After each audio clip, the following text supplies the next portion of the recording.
네. 그동안 제가 수익형 부동산 투자 강의를 하면서 제 수강생 분들이 이제 투자를 한 그런 물건들을 한번 소개를 좀 하도록 하겠습니다. 네. 강남 선릉역이죠. 선릉역 출구에 있는 오피스 건물입니다. 네. 보시면은 여기는 이제 선릉역이죠. 선릉역 출구 앞에 있는 오피스텔 건물입니다. 1층에 편의점이 있는 자리이죠.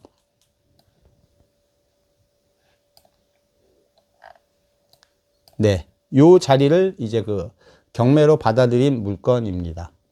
SK 허브 오피스텔 1층 편의점 전용 면적 17평이었고요. 그리고 월세가 700만 원의 세를 놓았습니다. 매입가는 12억 몇 천만 원에 받았는데 정확히 기억은 안 나는데요. 예, 여기에서 매입가를 제가 말씀드리는 것은 전부 다 제가 경매로 매입을 해드린 것이기 때문에 일단 12억이면 요즘 경매 같은 경우는요, 잔금 대출이에요. 경락 잔금 대출이 상가 같은 경우는 기준이 두 가지입니다. 감정가의 60%, 낙찰가의 80%인데요. 선릉에 있는 상가 같은 경우는 감정가가 거의 12억 정도 됐었기 때문에 계략 한 7억 정도 대출이 됐던 사례입니다. 그리고 지금 기준으로 보시면 요즘 경락잔금 대출 금리 같은 경우는 4.5에서 5.5%까지 생각을 하시면 됩니다.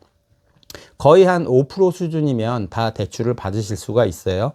경락잔금 대출 같은 경우는 이율이 그래도 비교적 싼 이유가 무엇이냐면 부실 채권 비율이 매우 낮습니다. 경매로 낙찰을 받은 금액에 비해서 60%, 80%를 해주는 것이기 때문에 부실 채권 비율이 매우 낮기 때문에. 그리고 이 물건 같은 경우는 이제 조그마한 물건인데요. 한번 보겠습니다. 강남 테헤란로에 있는 물건입니다. 성지 하이츠 있죠.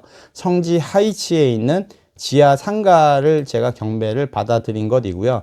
성지 하이츠 2의 지하 매점 8평짜리를 제가 1억 2천 정도의 낙찰을 받아서 그 당시에 임대료를 80만 원 정도의 세를 놓았던 사례입니다. 그 밑에는 이제 수원 파장동에 있는, 여기가 파장동입니다. 수원 파장동인데 여기가 지금 이제 시장이 있는 곳이에요. 재래시장이 있는 곳인데, 예, 지금 보시면 이렇게 시장이 있는 건물입니다. 예. 이 건물 4층에 예전에 조산원이 있었어요. 조산원이 있었는데 조산원 건물을 경매가 나온 것을 리모델링을 해서 고시원으로 꾸며가지고 세를 놓은 사례입니다. 낙찰을 받을 때에는 3억 8,417만 원인가? 예, 그 정도에 받았고, 임대는 보증금 그때 당시 5천인가에 월세 400에 세를 놓은 그런 사례입니다. 3억 8천이면 제가 말씀드렸듯이 이건 이제 경매 낙찰가율이 거의 50%도 안 되는 금액의 낙찰을 받은 것이었거든요. 그러니까 80%가 대출이 나오겠죠. 80%면은 거의 한 2억 5천 이상이 대출이 나오는 물건입니다. 그걸 대출을 받아서 2억 5천에 대해서 4.5%, 5% 이율 계산하시면 대충 나오잖아요. 그러면 월세 400만 원 받고 이자 빼고 나머지가 남는 수익인 것이죠. 실제로 투자한 비용은 1억 몇천, 한 2억도 채 안 되는 금액인 것이죠. 자, 그 밑에 있는 건물은 같은 수원 인계동입니다. 네, 수원 인계동, 수원에 계신 분들 잘 아시겠지만 수원시청 건너편에 수원에서 유흥업이 가장 많이 모여 있는 곳이 이 인계동입니다. 제 강의가 유튜브에 이제 10년 전 강의라고 제가 올려놓은 것이 있는데요. 10년 전 강의할 때부터 주구장창 제가 말씀드렸었던 내용이 상권이 막 변화를 할 때 유흥업 밀집 지역 상권은 크게 변화하지 않습니다. 이렇게 제가 말씀을 드렸는데요. 그 이유는 신도시라든가 뉴타운 재건축 재개발이 일어나더라도 그곳에는 유흥업이 들어가지 못하기 때문에 그렇습니다. 가든5가 개발이 돼도 가든5 안에 유흥업이 못 들어가죠. 삼성역이 현대가 개발을 합니다. 거기에 유흥업이 못 들어갑니다. 결국 거기에 있는 수요층들은 유흥업을 이용을 하기 위해서는 딴 곳으로 빠져나갈 수밖에 없어요. 그렇기 때문에 유흥업 밀집 지역은 그 상권이 크게 흔들리질 않고, 또 원룸 수요를 보시더라도 원룸 임대료가 가장 비싸게 나가는 곳이 우리나라에서 강남 삼성동입니다. 그 다음이 역삼동, 그 다음이 논현동이에요. 근데 그 중에서 양이 제일 많은 곳이 논현동입니다. 논현동 원룸에 사시는 분들이 강남 테헤란로에 업무시설이 많기 때문일까요? 천만의 말씀이죠. 강남 테헤란로에 근무하시는 분들은 퇴근 5시, 6시에 하면 전철 9호선 타고 김포까지 가셔도 돼요. 예. 시간 충분히 있으니까. 하지만 강남 지역에서 서비스업에 종사를 하시는 분들, 밤 12시, 1시에 끝나시는 분들은 대중교통을 이용을 해서 멀리 갈 수가 없잖아요. 특히 유흥업에 종사를 하시는 분들은 새벽 2시, 3시에 끝나는데 택시 타고 김포를 갈 수가 없잖아요. 그러니까 유흥업 밀집 지역에서 기본 요금 인근에 있는 곳들은 월세가 상당히 잘 나간다고 생각하시면 됩니다. 자, 그래서 이때 당시에는 이제 준주택 고시원이 처음 발표가 되고 도시형 생활주택이 막 발표가 되고 그러던 시기이기 때문에 제가 오로지 투자를 거기에 포인트를 맞춰서 투자를 했습니다. 그 이유가 무엇이냐면 그때 당시에는 대부분의 안마시술소라든가 이런 대형 평형대의 그 안마시술소 마사지 이런 것들이 거의 많이 폐업을 할 때예요. 그렇기 때문에 그러한 것들을 이것도 아마 낙찰 가율이 거의 50%가 채 안 된 금액으로 제가 낙찰을 받아들였던 기억인데요. 인계동권 같은 경우는 5억 8천 17만 원인가 얼마에 받았고요. 그 임대료는 보증금 5천에 월세 600만 원의 세를 놓았습니다. 5억 8천에 낙찰을 받으면 제가 80% 대출된다고 그랬잖아요. 그러면은 대략 4억 몇 천이 대출이 되는 거예요. 실제로 투자를 하는 금액은 2억 좀 넘게 밖에 안 됩니다. 2억 정도밖에 안 되는 것이죠. 그럼 4억을 대출을 받았다고 하더라도 4.5%, 5% 계산을 해도 4억이면 4억 20에 12로 나누면 계량 나오잖아요. 예, 그래서 그 임대 수익이 거의 400만 원 정도를 가져갈 수가 있는 것이죠. 네, 그 다음 물건은 강남 언주로 30길 13번지에 있는 대림 아크로텔입니다. 네, 강남 지리를 잘 아시는 분들은 알겠습니다만은 강남에 이제 매봉 터널이 있죠. 영동 세브란스 병원이고 매봉 터널이 있고 대림 아크로텔이 있습니다. 이 건물에는 원래 삼성 관계사가 이제 여기에 입주를 하고 있었죠. 그 당시에 이제 지하 상가를 제가 이제 낙찰을 받아들인 건입니다. 이 건 같은 경우는 일반인들이 잘 모르는 부분이 있어요. 지하 상가인데 상당히 금액이 많이 떨어진 경우였습니다. 이것도 이제 50% 미만대의 낙찰을 받은 건인데요. 오피스 건물, 층과 상관없는 자체 수요만 가지고도 식당이 충분히 돌아가는 그런 건물들이 있습니다. 대표적으로 여의도 같은 곳들인데요. 여의도나 이러한 곳들은 보시면 소비자의 특성을 우리가 잘 이해를 하셔야 됩니다. 그곳의 소비자들은 어떤 특성을 갖고 있냐면 내가 성수동에 처음 놀러 가면 성수동에 가서 가게를 선택을 할 때에는 핸드폰을 가지고 찾아가거나 아니면 맛있어 보이는 집, 잘 보이는 집 그런 데를 찾아갑니다. 좋아 보이는 집. 하지만 여의도라든가 이런 대림 아크로텔 같은 경우는 오피스 상권이죠. 오늘 온 사람들이 내일 또 옵니다. 그 이야기는 뭐냐면 그곳에 있는 소비자들은 그 지역에 있는 정보를 다 알고 있어요. 어느 집이 맛이 있다 없다. 네, 이거 다 알고 있습니다. 그렇다 보니까 구석 안쪽에 있더라도 맛만 좋고 경영 능력만 있으면 충분히 활성화를 시킬 수 있는 그런 동네가 바로 이러한 곳입니다. 이곳은 이제 2억 3천에 받아서 아마 서울시 공무원분이었던 것 같은데 2억 3천에 받아서 월세 150만 원 정도를 임대를 받았던 기억이 있습니다. 자, 그 다음은 이제 적선동입니다. 네, 여기가 이제 경복궁역이죠. 경복궁역의 지하 터널로 연결이 되어 있습니다. 현대 적선 빌딩이. 더군다나 지하로 현대 적선 빌딩을 통과를 해서 건물하고 건물이 연결이 되어 있어요. 뒤에 유동인구가 상당히 많은 생산성 본부 건물이 있죠. 그 건물하고 건물끼리 지하가 연결이 되어 있어요. 유동인구가 상당히 많습니다. 이 역출구에서 건물로 딱 진입을 해서 오른쪽 세 번째 조그마한 커피숍 자리입니다. 그 커피숍 자리를 제가 이제 경매로 받아들인 거고요. 그 8평 정도 됩니다. 2억 3천 정도에 받았던 기억입니다. 임대료는 한 150만 원 정도 받았고요. 자, 거기 동 같은 건물에 이제 미용실도 경매를 받았었고요. 그건 1억 1천만 원 정도에 받았었습니다. 제가 누차 말씀드리지만 경매로 매입을 하는 것은 경매 낙찰가의 60%에서 80% 대출이 됩니다. 경락잔금 대출이. 자, 그리고 나서 이제 안산 본삼로 41번지입니다. 안산 상록수역 바로 앞에 있는 상업지역의 그 상가 건물입니다. 이 건물에 여기도 마찬가지로 그때 당시에 안마 시술소였던 그 자리입니다. 이 자리입니다. 지금 현재 이제 고시원으로 이렇게 꾸며져 있죠. 상록고시원 이렇게 되어 있는데 이 고시원으로 바꾼 사례입니다.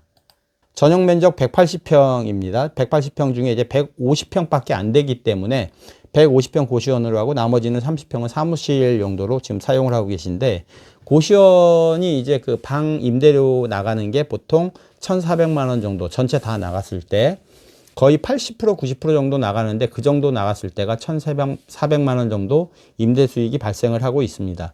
상록수역 다음 역이 한양대학교역입니다. 안산. 네. 그리고 앞으로 그곳은 사실 여기 낙찰을 받으신 분이 매각을 하실까 말까 고민을 하는 그 전화 통화를 한 적도 있는데, 제가 팔지 말으시라고 그랬어요. 왜냐면 앞으로 이제 수원에서 안산 쪽으로 계속 개발이 앞으로도 더 이루어질 것이기 때문에 더 전망이 밝다고 할 수 있습니다. 자, 그 다음은 이제 성남입니다. 네, 그 옛날 신구 전문대학교였다가 지금 이제 단대로 바뀌었는데, 단대 오거리역이죠. 단대 오거리역에 이 단대 시장 건물이 있습니다.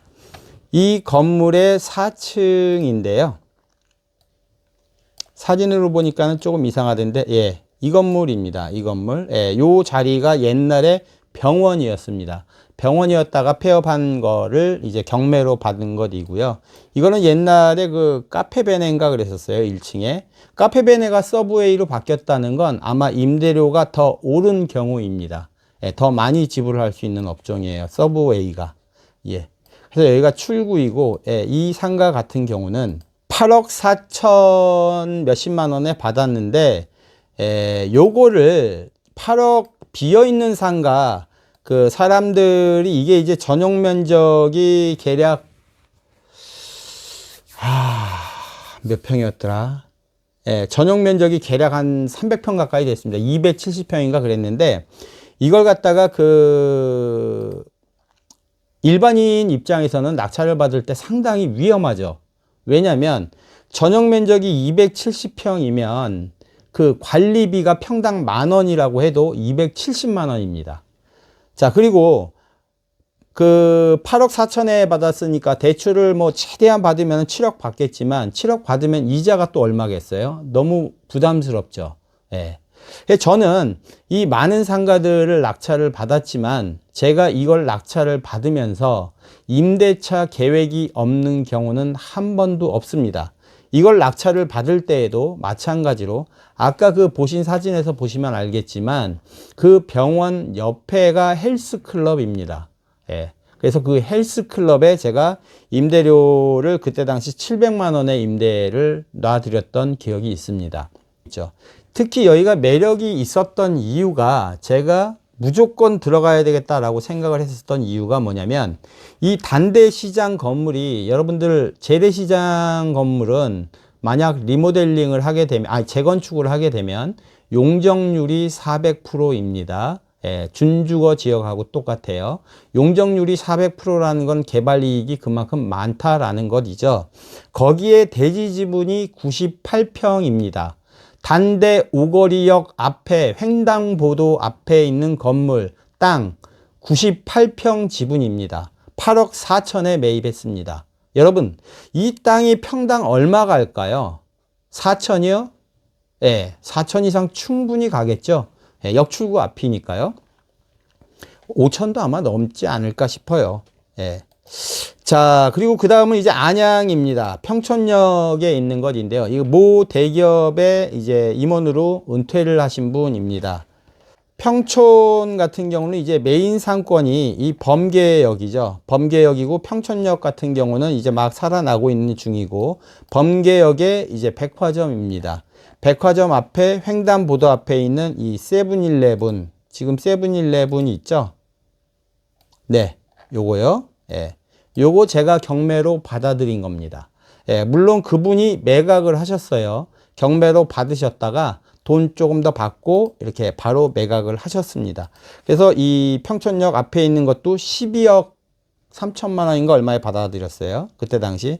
아마 매각하실 때는 이 강남권 같은 경우도 선릉역에 있는 것도 매각하신 걸로 알고 있는데 아마 한 20억 정도에 매각하신 걸로 알고 있습니다. 자, 그리고 똑같은 분이에요. 똑같은 분을 제가 요거는 이제 경매로 받아들였었던 것인데요.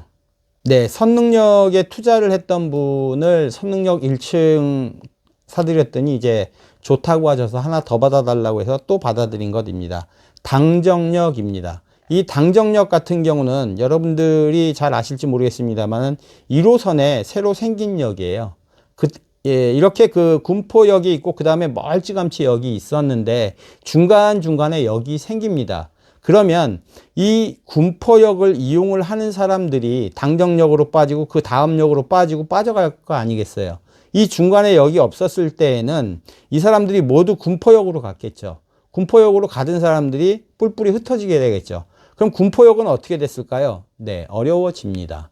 예, 그래서 부동산 개발로 인해서 상권이 변화하는 원리를 알아야 여러분들이 5년 뒤에 웃으실 수가 있습니다.